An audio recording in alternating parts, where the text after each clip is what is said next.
Hi friends, welcome to మన Bommarillu. Upcoming రివ్యూలోకి వెళ్ళిపోదాం.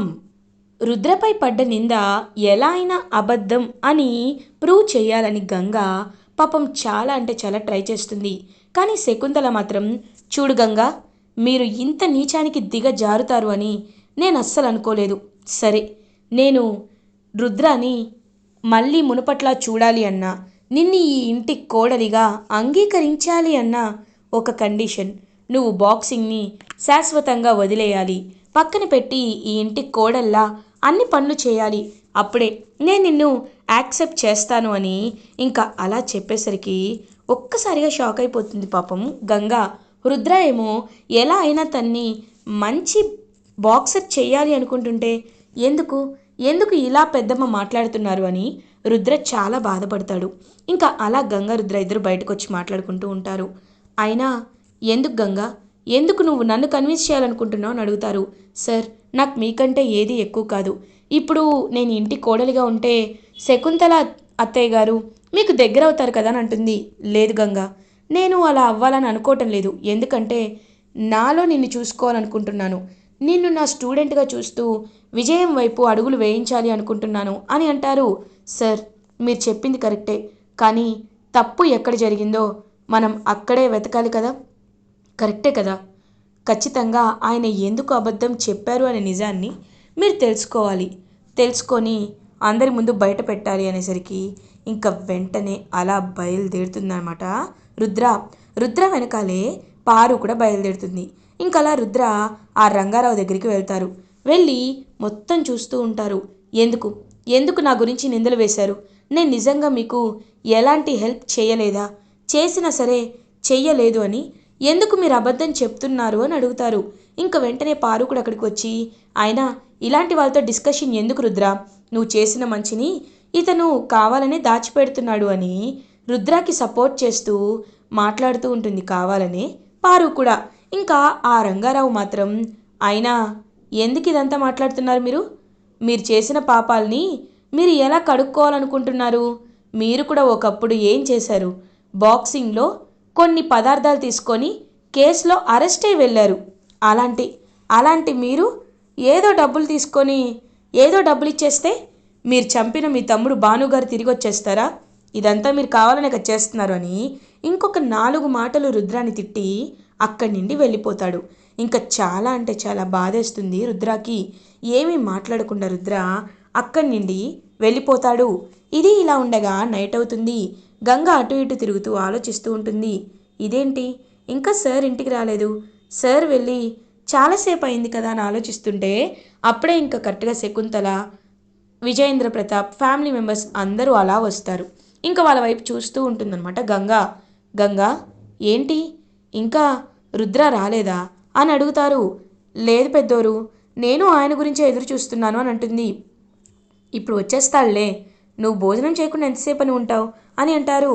లేదు, ఆయన వచ్చాకే నేను భోజనం చేస్తాను అనేసరికి ఇంకా అలా రుద్ర అయితే ఫుల్గా డ్రింక్ చేసి వస్తాడు. ఒక్కసారిగా ఇంకా అలా షాక్లో ఉండిపోతారు ఫ్యామిలీ మెంబర్స్ అందరూ. ఎందుకు ఎందుకు డ్రింక్ చేశారు అని చెప్పి గట్టిగా అడుగుతారు. నేనెందుకు డ్రింక్ చేశానని పక్కన పెట్టండి, నాకేం కావాలో ముందది అర్థం చేసుకోండి. ఇవాళ నా మనసులో మాటలన్నీ నేను ఖచ్చితంగా బయట పెట్టేస్తాను, బయట పెట్టి తీరుతాను అని మత్తులో మాట్లాడుతూ ఉంటారు రుద్ర. ఒక్కసారిగా రుద్ర అలా ఇంకా మాట్లాడుతూ ఉండేసరికి షాక్లో ఉండిపోతారు ఫ్యామిలీ మెంబర్స్ అందరూ. పెద్దమ్మ అని రుద్ర ఇంకా అలా శకుంతల దగ్గరికి వస్తారు. పెద్దమ్మ, మీరు ప్రతిసారి బానుని చంపింది నువ్వే నువ్వే అంటుంటే నేను కాదు అని గట్టిగా అరిచి చెప్పాలనిపిస్తుంది. కానీ చెప్పలేను. ఎందుకంటే మిమ్మల్ని ఎదిరించి నేను ఎప్పుడు ఏ పని చేయలేదు కాబట్టి. మీరు నన్ను ఒకప్పట్లా కన్న కొడుకులా చూసుకుంటారని ఎప్పటి నుండో ఆశపడుతున్నాను. కానీ మీరు మాత్రం నన్ను ఎప్పటికీ మీ కన్న కొడుకులా చూడలేరు. ఎందుకంటే నాపై పడ్డ నింద అలాంటిది కాబట్టి. ఒక్కటి మాత్రం నిజం, ఈ రుద్ర ఎప్పుడో చచ్చిపోయాడు. నా ప్రాణమైన నా తమ్ముడు బాను చచ్చిపోయినప్పుడే ఈ రుద్ర కూడా చచ్చిపోయాడు అని కుప్పకూలి ఏడుస్తూ ఉంటాడు. అలా రుద్ర దగ్గరికి ఫ్యామిలీ మెంబర్స్ అందరూ వచ్చేస్తారు. వచ్చి పాపం రుద్రని లేపుతూ ఉంటే శకుంతలకు కూడా ఒకవైపు బాధేస్తూ ఉంటుంది. ఇంకలా విజయేంద్ర దగ్గరికి వచ్చి, పెదనాన్న, ఎప్పుడు నేను తలెత్తి మాట్లాడినని మీరు చాలా అంటూ ఉంటారు కదా, ఈరోజు మాట్లాడేశాను, ఇప్పుడు ఇప్పుడు ప్రశాంతంగా ఉంది కదా అని ఇంకా అలా చూస్తూ ఉంటారనమాట అందరూ. పాపం గంగ ఏమో రుద్రాని రూమ్లోకి తీసుకువెళ్ళిపోతుంది. రుద్ర, నేను ఎలాంటి తప్పు చేయలేదు అని అనుకుంటూనే నిద్రపోతాడు. ఇంకలా చూస్తూ ఉంటుందన్నమాట గంగ. సార్, మీరు ఎలాంటి తప్పు చెయ్యలేదు సార్, అది మాత్రం నిజం. కానీ ఆ నిజాన్ని ఎలా నిరూపించాలో నాకు అర్థం కావటం లేదు. ఖచ్చితంగా భానుగారిని మీరు చంపలేదు అని ఎలా అయినా నేను నిరూపించి తీరుతాను అని పాపం అలా నిద్రపోతున్న రుద్రకి మాటిస్తుంది గంగా. ఇది ఇలా ఉండగా వీరు ఇషిక ఇద్దరు మాట్లాడుకుంటూ ఉంటారు. ఖచ్చితంగా ఇదంతా చూస్తుంటే ఏదో తేడా కొడుతుంది. అయినా మనం చాలా జాగ్రత్తగా ఉండాలి బ్రో.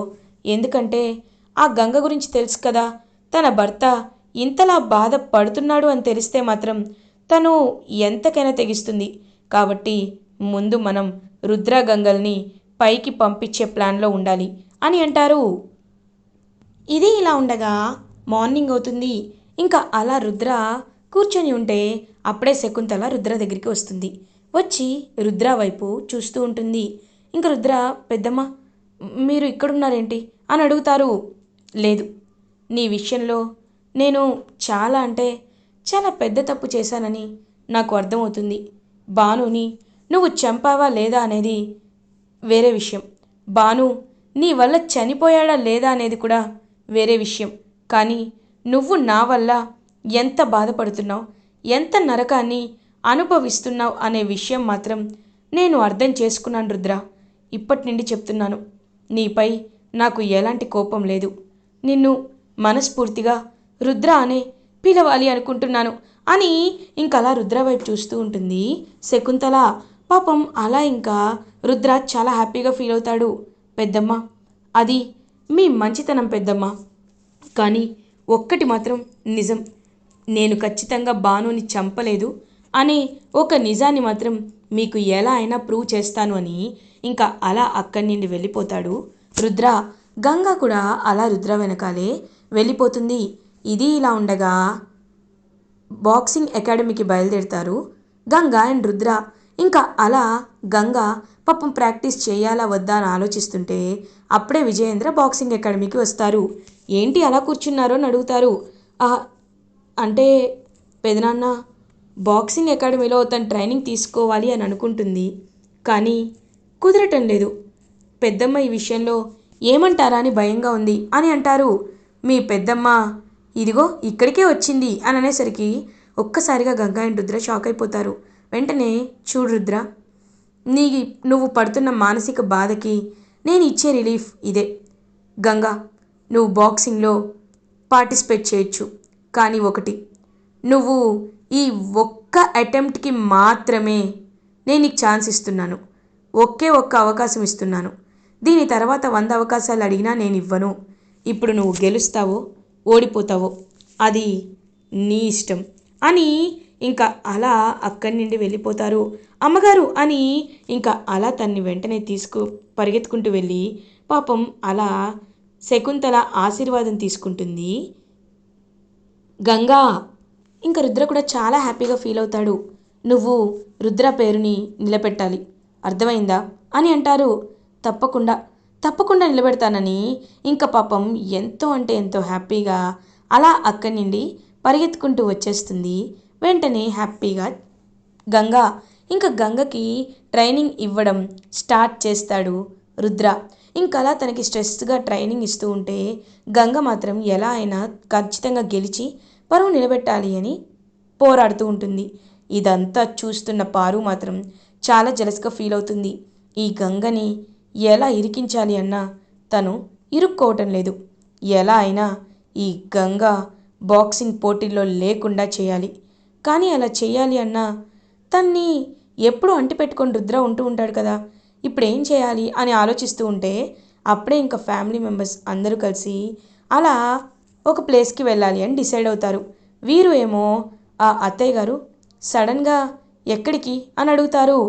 నేను చెప్తాను కదా వీరు, పద వెళ్దామని అందరం కలిసి ఇంకొక గుడికైతే వెళ్తారు.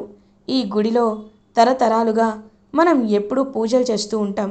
నెలకి ఒక్కసారి వచ్చే పౌర్ణమి రోజే ఈ పూజలన్నీ జరుగుతూ ఉంటాయి. కాబట్టి ఈ పూజల విషయంలో అందరూ నియమనిష్టలతో పూజ చేయాలి అని అంటారు. తప్పకుండా అత్తయ్య గారు, నేను ఇప్పుడే ప్రదక్షిణ చేసి వస్తాను అని ఇంక ప్రదక్షిణ చేయడానికి వెళ్తూ ఉంటే అప్పుడే అక్కడికి పారు వస్తుంది. పారు వీరు ఇద్దరు మాట్లాడుకుంటూ ఉంటారు. ఏంటి వీరు, నువ్వు గంగా రుద్రని చంపేయాలనుకున్నావు?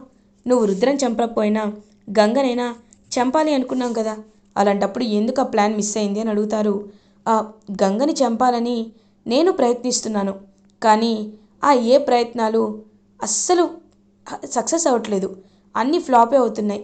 ఏం చేయాలో కూడా నాకు అర్థం కావట్లేదని అంటాడు వీరు. తను చనిపోతేనే కదా తన ప్లేస్లోకి నేనొచ్చేది.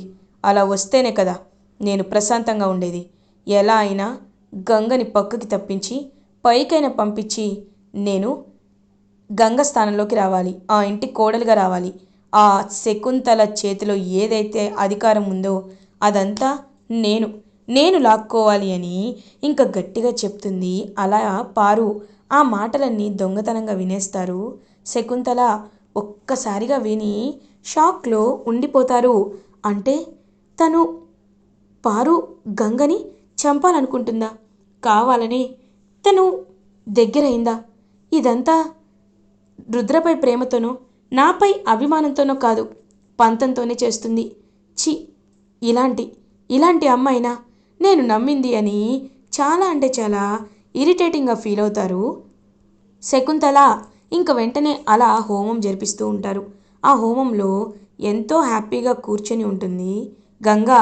గంగా రుద్ర ఇద్దరు కలిసే ఆ హోమం మొత్తం స్టార్ట్ చేసి హ్యాపీగా హోమాన్ని చేస్తూ ఉంటే ఇంకప్పుడే అలా ఆశీర్వాదం తీసుకోవడానికి శకుంతల దగ్గరికి వాళ్ళు వస్తూ ఉంటారు. శకుంతల ఏమో ఇంకా అలా గంగని మనస్ఫూర్తిగా ఆశీర్వదిస్తుంది. గంగా, నీ విషయంలో నేను ఎంతో తప్పుగా అర్థం చేసుకున్నాను. నిన్ను ఎంత తప్పుగా అర్థం చేసుకున్నానో ఇంకెప్పటికీ నిన్ను అలా అర్థం చేసుకోను అని ఇంక వెంటనే అలా శకుంతల హక్ చేసుకుంటుంది గంగాని. గంగా ఎంతో అంటే ఎంతో హ్యాపీగా ఫీల్ అవుతుంది.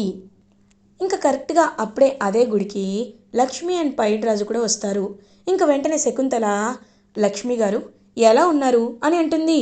ఒక్కసారిగా షాక్ అయిపోతుంది లక్ష్మి. మీరు నన్ను ఎందుకమ్మా గౌరవంగా అని అంటుంది. అయ్యో, వియ్యపురాలు అన్నాక గౌరవం అనేది కొంచెమైనా ఇవ్వాలి కదండి, ఇది కూడా తక్కువే అని అంటారు. అంటే మీరు నన్ను అని అంటారు.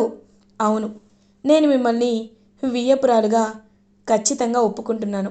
ఈ విషయంలో మీరు అస్సలు బాధపడకండి. ఇప్పటి నుండి గంగ నా ఇంటి కోడలు అని ఇంకా వాళ్ళిద్దరి చేతులు పట్టుకొని చెప్తుంటే చాలా హ్యాపీగా ఫీల్ అవుతాడు పైడిరాజు. అమ్మగారు, మీరు ఇదంతా ఎందుకు చెప్తున్నారో నాకు అర్థం కావట్లేదు, కానీ నా కూతుర్ని మీరు బాగా చూసుకుంటారనే నమ్మకం మాత్రం నాకుందమ్మగారు అని అంటారు. అదే నమ్మకాన్ని ఉంచి పైడిరాజు, నీ కూతుర్ని నా కూతుర్లా చూసుకుంటాను అని శకుంతల హ్యాపీగా చెప్తుంది. ఇంకా అలా గంగా రుద్ర ఇద్దరు ఒకరినొకరు చూసుకుంటారు. ఇంకా బాక్సింగ్కి ఎలాంటి ఎలాంటి అడ్డు అదుపు లేదని ఎంతో హ్యాపీగా బాక్సింగ్ ప్రాక్టీస్ చేస్తూ తను ఖచ్చితంగా బాక్సింగ్లో ఛాంపియన్ అవ్వాలని గట్టిగా ఫిక్స్ అయ్యి అన్నీ ప్రాక్టీస్ చేస్తూ ఉంటుంది గంగ.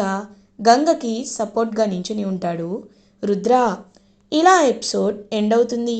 ఫర్దర్ ఎపిసోడ్ రివ్యూస్ ముందుగా మీకు కావాలి అనుకుంటే మా ఛానల్ని సబ్స్క్రైబ్ చేసుకోండి. Thanks for watching.